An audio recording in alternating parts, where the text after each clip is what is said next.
जी, आज हम मेन बाज़ार में आए हैं और लोगों की राय ले रहे हैं आज़ादी के हवाले से। 14 अगस्त के जनाब मौके पे क्या लोगों के तासरात हैं, तो जनाब आए जनाब पूछते हैं जनाब।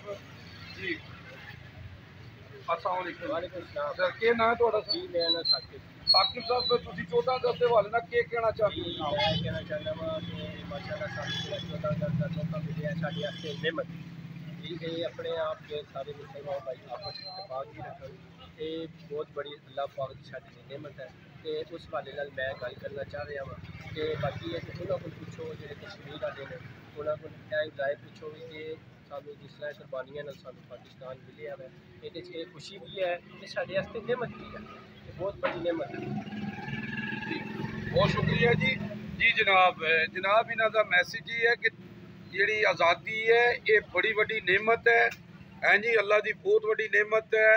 और सानू अल्लाह वास्ते आपस में प्यार मुहब्बत रहना चाहिए। यूजी न्यूज़ जावा जी जेल।